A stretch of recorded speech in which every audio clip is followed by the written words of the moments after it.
Congratulations on the new album, Shot of Whiskey and a Prayer, coming out very soon, I believe. We hope couple so. Months, right? We hope so, yeah. But I want to talk about your history a little bit first. When you were still a teenager, I think around 19, you wound up leaving Virginia and heading to Orlando to begin your career, your music career, right? Right. What drove you to Orlando? Why that particular city?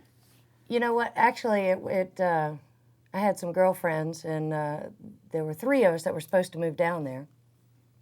And what happened was, being in Virginia, it's so cold. You know, a lot of the time it's cold, and I got really tired of winter, of the winter season and the fall and all that. So finally, it just got to the point where I didn't want to deal with cold weather anymore. So moved to Florida, and it seems kind of bizarre to go to Florida for country. Right. But it ended up being great for me. And the other 2 girls, they backed out on me. They're actually still my friends, but But they were like, I've had it. Did they even try? They did. We went down and we signed this huge lease. For like 6 months we signed a lease, and the lease payment was ungodly. And so I went ahead and went. It was myself and a Great Dane. Wonderful. That's some good protection there. What were your experiences there? What you expected them to be? I mean, what were you trying to seek out in that particular city? Well, I figured I had to move there. My ultimate goal was to move to Nashville. I knew I wanted to be in Nashville, but I didn't feel like I had done. I had done just about as much as I could there in my home area. So I felt like it was time to branch out and get some more experience underneath my belt, with opening up for bands and, fronting as many bands as I could. And plus, I knew from a real early age that I wasn't going to live in my hometown. Right. I knew I was going to get out, and because I had to. I just felt like there was a lot more out there for me. So when I went there, the experiences actually were quite different from what I had thought. Things started to get very difficult for me, actually. How so? Well, I didn't have a job moving down there, so I had to get a job. And like I said, the payment on the place that we had signed the lease for was now all mine. Oof. I wasn't splitting it 3 ways anymore. So I had to end up getting 3 jobs. Yikes. All waitressing jobs, trying to support myself and my dog. And I actually ate nothing but, like canned tuna and stuff like this, crackers, canned tuna, those noodles that come in the package that you throw in the hot water. Noodle, the ramen noodle thing. I was on that. And my dog ate more than I did. So paying the bills, and I had just bought a brand new Jeep before moving there too, and because I had a good paying job in Virginia that I left. So I had all these great things, and then I get to Florida and start drowning. I mean, I was counting to 3, basically. Was it tough not to get discouraged in the midst of all this? I mean, all this drama and all your friends leaving and all the bills. Yeah, it was real difficult at first. I remember lots of times sitting on the floor because I didn't have any furniture. I had my bed, that was it. Right. But I remember sitting on the floor and calling home and, pretty much almost in tears saying I wanted to come home and how hard it was, and the bills were piling up and I couldn't make the payments and really wanted to go home. But yet, in the same sense, I didn't. Right. It was just easy to call Mom and Dad and say, I want to come home, But, in the same time, I wanted to stay and I wanted to make it work, and which indeed I did. So. And then you finally headed to Nashville. Yeah. At what point was that? What made you decide, or how did that whole event take place? I had started to play in a lot of bands there in Florida, and what happened was I got with Artemis Pyle from Leonard Skinner, the drummer. Had left Skinner, and started his own thing. And he hooked up with some guys named the Fenwicks, and they are a duo group from New York City. And he actually met them, believe it or not. He met one of the guys in Jerusalem. Wow. He's out there roaming around and, following the footsteps of Jesus Christ and doing all this great stuff, and ends up meeting Stephen Shube was his name. And they get in this conversation. He was actually just running around there in Jerusalem himself, had family there, and they started talking about music and just hit it off, and Steve told him that he had this great duo thing going on in New York City. So Artemis later on is in New York City, And next thing you know, all of a sudden, here's the same guy, Wow. well, as they put it, schlepping their luggage, taking Artemis's luggage to his room, is Steve. Oh, wow. So they run into each other again. Now it's, now it's undeniable something has to happen. Exactly. So they put this big, huge band together, and it was crazy. It was wonderful, but still crazy. There was the first show we ever did, I think there was at least 14 people on stage. 3 drummers simultaneously playing. It was, we always joke around, it's a sound man's nightmare, And then there were, all of us, all the rest of us on stage, and I actually Artemis came to a gig one night that I was playing in a little bar in Florida. Came up to me and said, we have a mutual friend, and I'm putting together this band. Would love for you to come out and do some backup singing for us. So I went to the audition, and sure enough, we all ended up on this bus and ended up on a tour bus out on the road doing all these dates and stuff, and opened up for Foreigner, believe it or not. And we were actually this like funk ska band. And it wasn't country music at all. Nowhere close. And we had backup lyrics that, the stuff I was singing, I didn't even know how to say. Right. So, but I, that's the way it was. It was just this real eclectic group of people. And it was a madhouse, but it worked for whatever reason, and it was a blast. Wow. So after I did that, man, I had to go. There was nothing else I could possibly do to top that. Right. And now it was time to move to Nashville.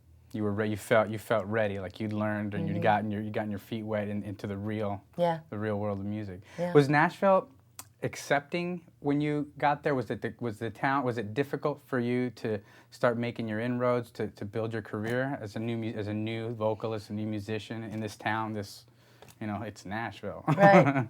Well, when I got there, I had to actually transferred up with Federal Express. Mm-hmm. Yeah. I was throwing, packages, not throwing, placing them very softly into the trucks. Lightly into the truck. Whoops.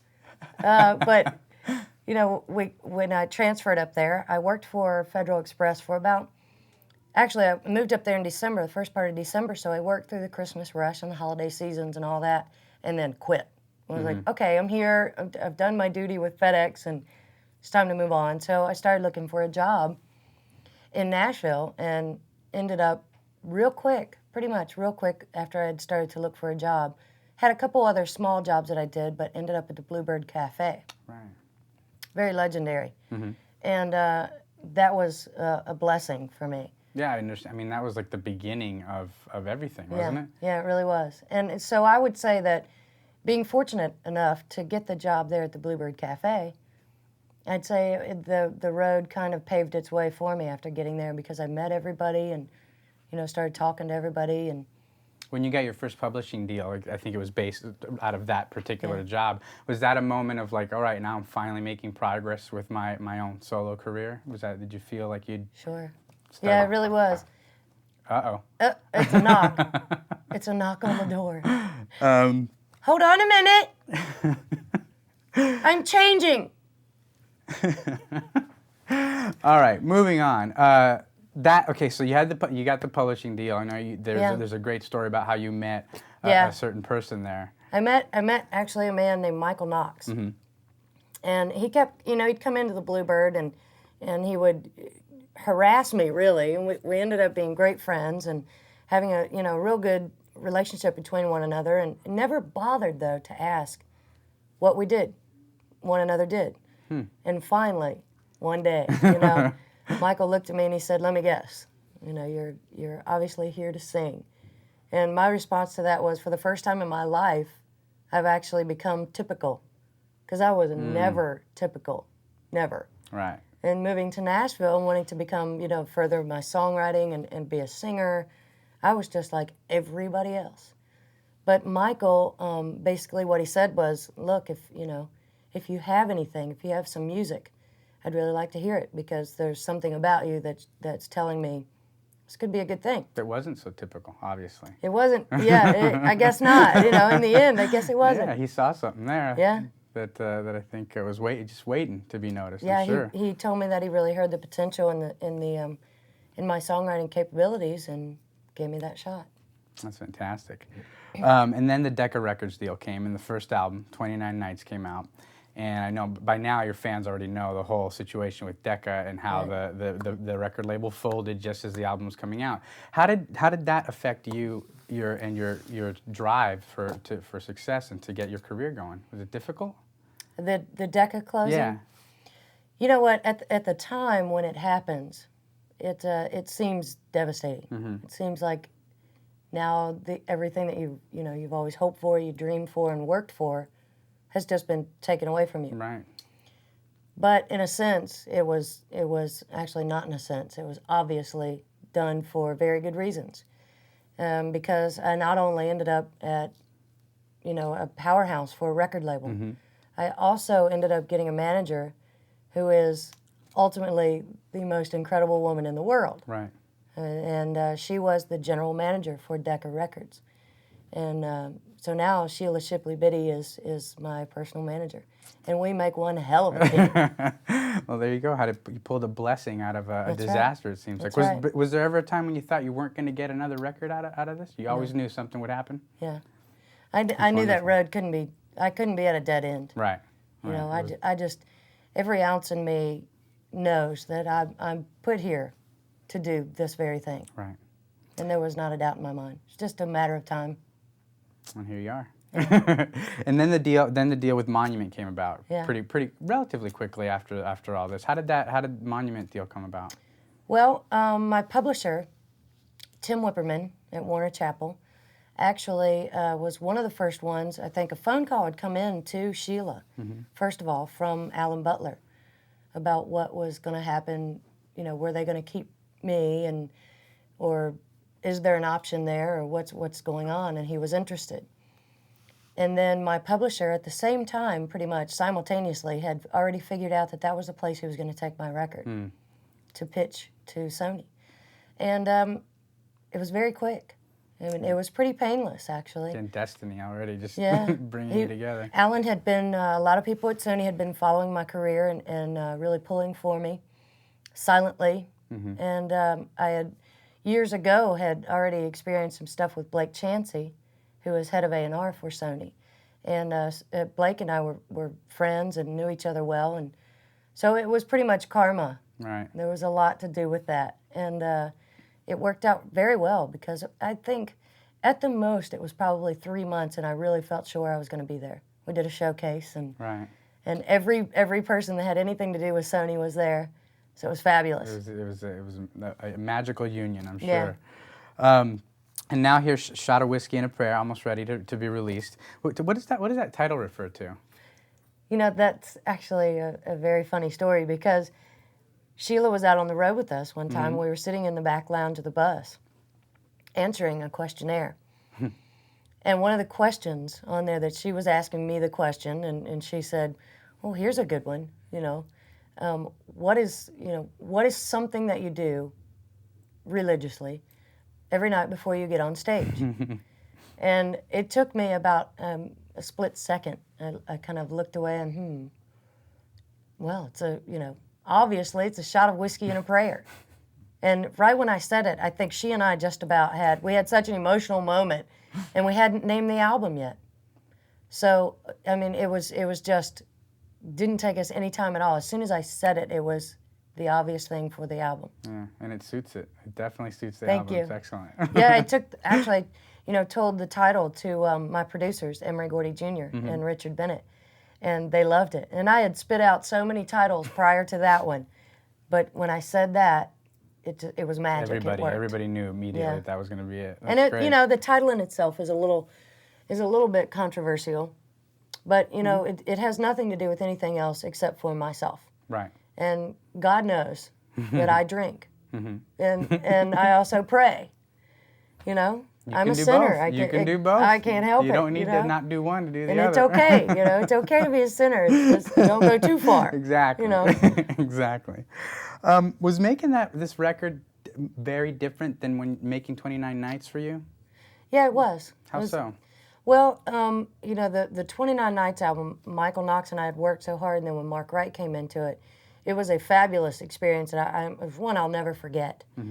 But this one, introducing myself to producers that, first of all, Richard had worked with us, played the guitar, lead guitar stuff on 29 Nights. Very familiar with what I did and my sound and the whole, being so involved with that first album. Imre Gordy I'd never worked with before. So, going into a situation where you're meeting your producers for the first time and you have a limited amount of time to produce this album, we spent, I think, at least 2 months working in pre-production in Imre Gordy's basement. He has a small studio there with all the, the latest and greatest. Right. But we spent several months, a couple months down there, acoustic guitars, bringing in songs and picking songs of my own and working with things that really bringing the demos that were coming in, bringing them into my world. Changing that demo and making the song become mine instead of presenting the musicians with a demo done by someone else. Right. So the demos that we gave to the musicians were very broken down and nothing but a bass guitar, acoustic guitars, and me. So basically, when the musicians got that stuff, when they got all the songs for the album, they got them about a month prior to the session. And we were really focused on making this album a lot like my live show. And I think it really captured that because when the men came in to cut the album, they had lived with these songs for a while. Right. And when they came in, of course, they're such incredible artists themselves. And Richard and Imre also are musicians and played on the album as well, at the same time producing. They were also playing on the album, which is a great thing. I totally, am behind that 100% because they put their hearts into it.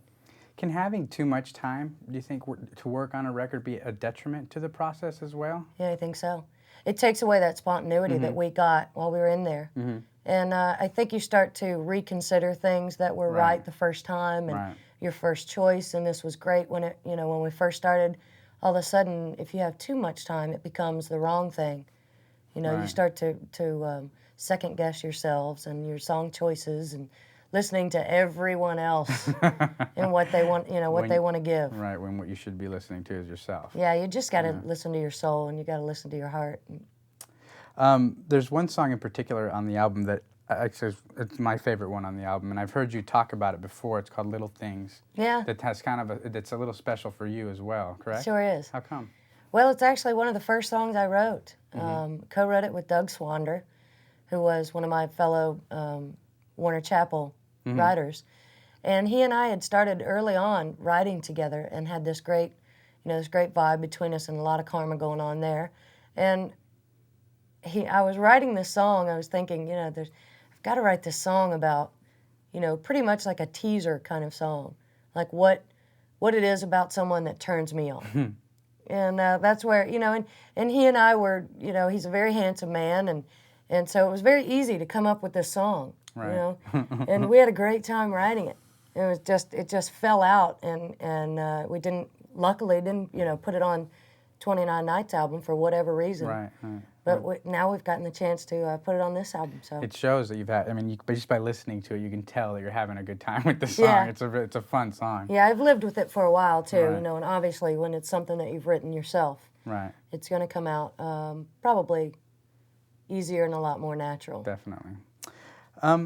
What do you think about the country crossover element that seems to be like inundating the country music these days with people like Faith Hill and Shania Twain?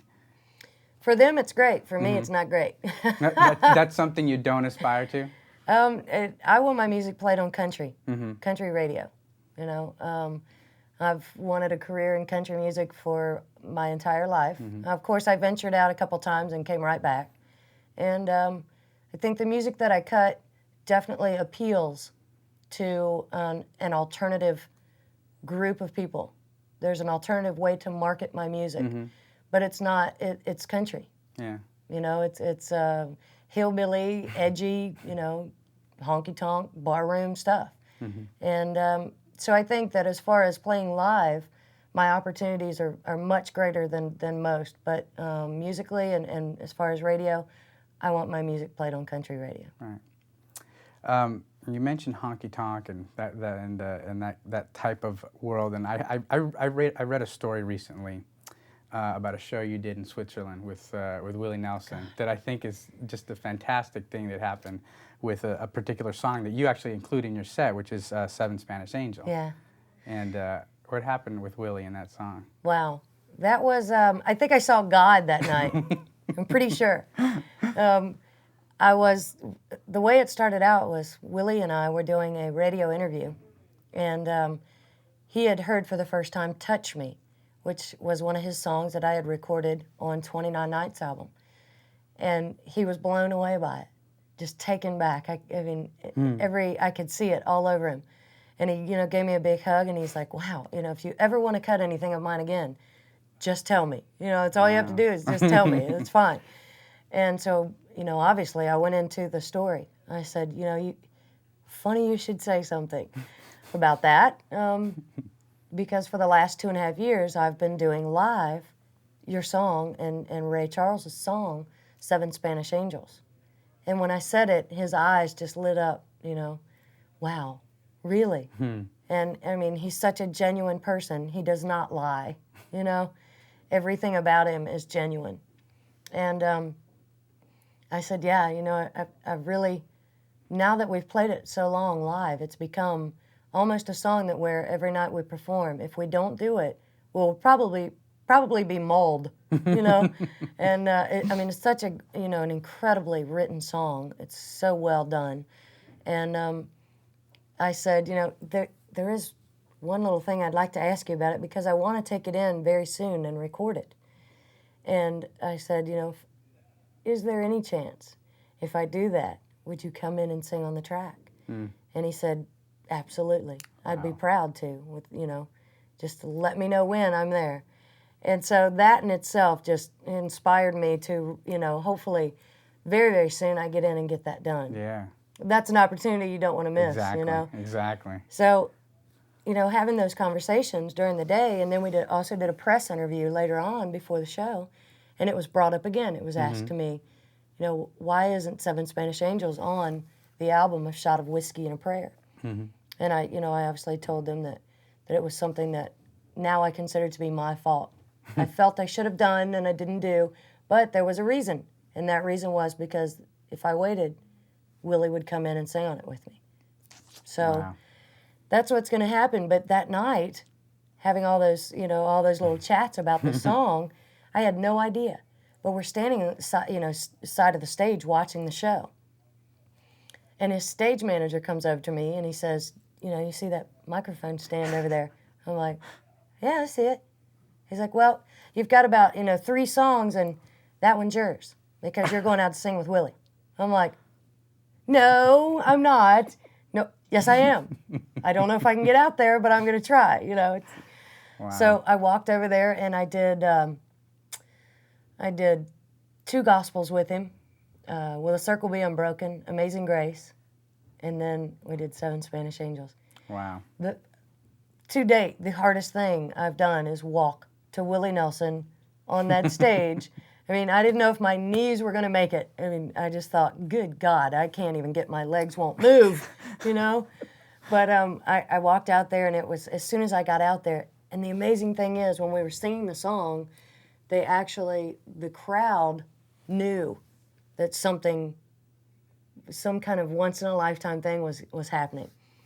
Because during the song, when I started to sing my verse, Willie sang the first verse, we sang the chorus together. No, Willie sang the first verse, I sang the second verse, and the choruses were together. And when I started to sing that verse, the crowd just about blew the tent that we were under. This tent was huge, but it was so loud. It was such a great sound, and they just knew. I mean, in Switzerland, they knew. Yeah, of all places. Yeah.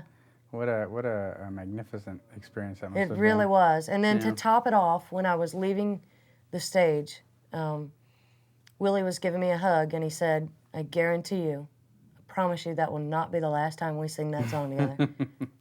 So, it hasn't happened since yet? Not yet. Not yet. Not soon, yet. hopefully. Yeah, very That's soon. That's excellent. That's a wonderful story. Yeah. Real quick, I just want to ask you about this excellent tour that you're on right now with Dwight Yoakam. How did this come about? How did you guys hook up? Well, believe it or not, we had presented an award for the ACMs, and which was the beginning, I think, of May. May is when the ACMs are, and Dwight and I came out and presented the Album of the Year award. And after that, of course, we were chatting and talking about what was going on, and Dwight asked me, he said, you know, are you on any of these tour dates with me this summer? And I gladly said, yes, one, you know, which we did have one. And he's like, one? What do you mean one? Come do all of them. And so... Just like that? Yeah, what happened was, you know, he pretty much told his manager and my manager to make this happen.